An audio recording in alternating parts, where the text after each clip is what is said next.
Hey guys, one of your peers had a question on number 26 from lesson 5.5, so I thought I'd do a quick video to demonstrate how to do that problem. So let's take a look. Number 26 in lesson 5.5 says for us to solve and find all solutions between 0 and 2 pi, inclusive on 0, exclusive on 2 pi, for this trigonometric equation.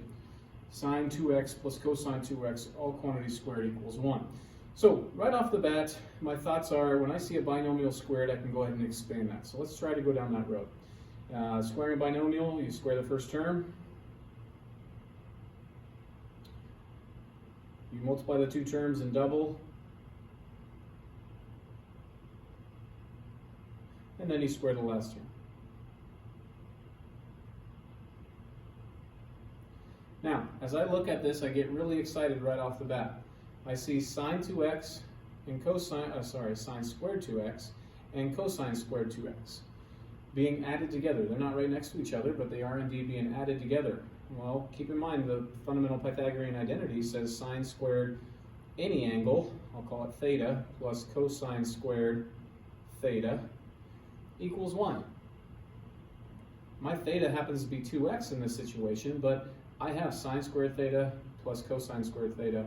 It doesn't matter what that theta is. These two terms combined will make 1.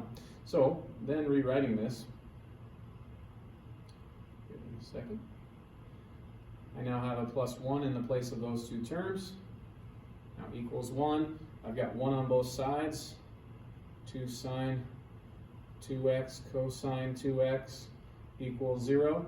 Now I could go, at this point, I could go ahead and do my zero product property and set each of these factors equal to 0 if I wanted, or I'm going to do it slightly differently because I see an opportunity to simplify this still even further.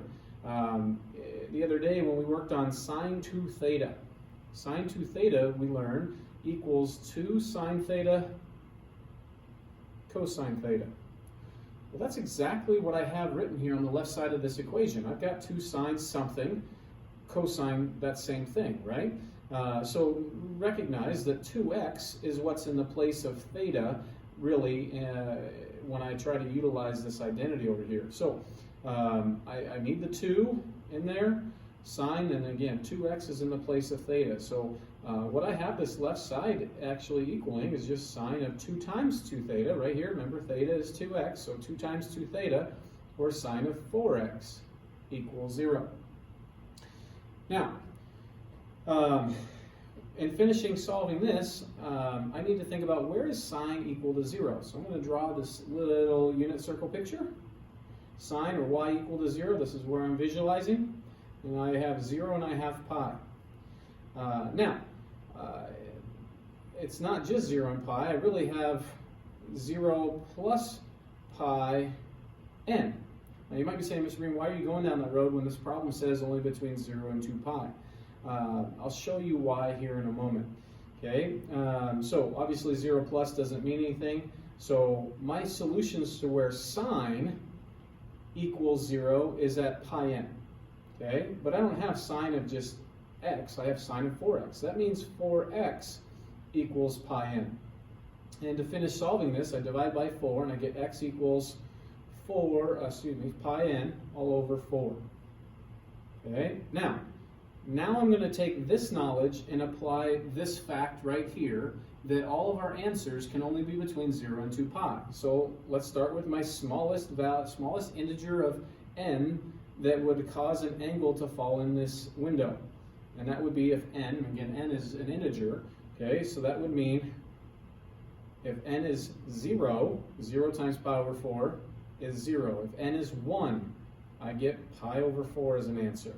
If n is 2, I get pi over 2 as an answer. If n is 3, I get 3 pi over 4 as an answer.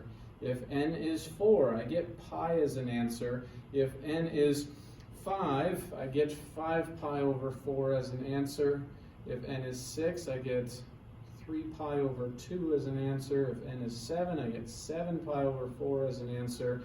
And if n is 8, I get 2 pi, but remember, 2 pi, oops, off the screen there, 2 pi is not, if I go back up here, 2 pi is not an acceptable answer for this problem. So it looks like we have 8 answers, 8 solutions to this equation.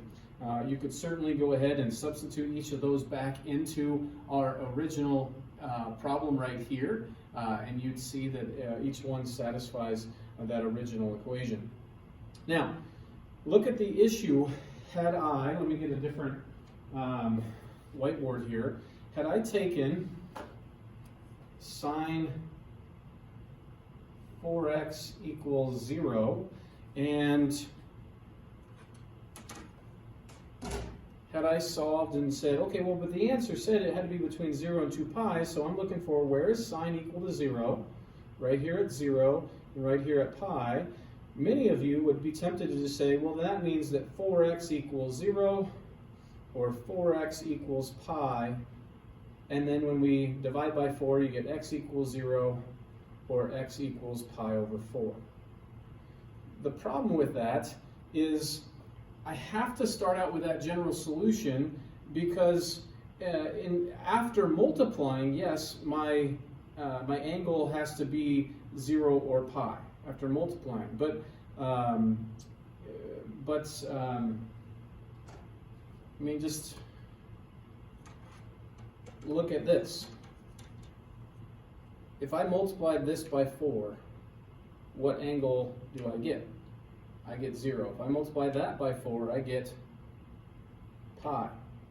If I multiply that by 4, I get 2 pi. If I multiply that by 4, I get 3 pi. I multiply that by 4, I get 4 pi, 5 pi, 6 pi, 7 pi, right?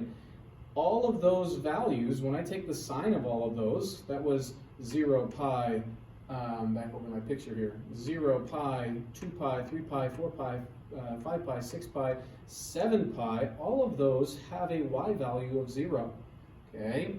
And so that's why I had to write first the general solution as x equals pi over 4n, and then just start at 0 for n and keep plugging in until I generate all my solutions that lead me up to this answer up here, not this answer, but this domain up here. Actually, I should call it a range, this range up here of 2 pi, non-inclusive. Okay, so hopefully that makes a little bit of sense as to why I had to go this general solution route first. It's all because of this multiplying by 4 happens after I've got my x values times by 4, and it's the sign of those values that have to equal 0. And ultimately, I'm solving for x. Okay, x is what has to be up here between 0 and 2 pi.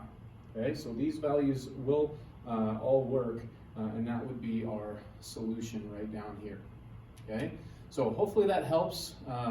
Again, the beauty of these videos is that you can stop it, you can pause it, you can rewind it, you can replay it, but this should help give you an approach to solving this problem, but also solving other problems that are similar to this. So please don't ever hesitate to get back in touch with me if you've got further questions.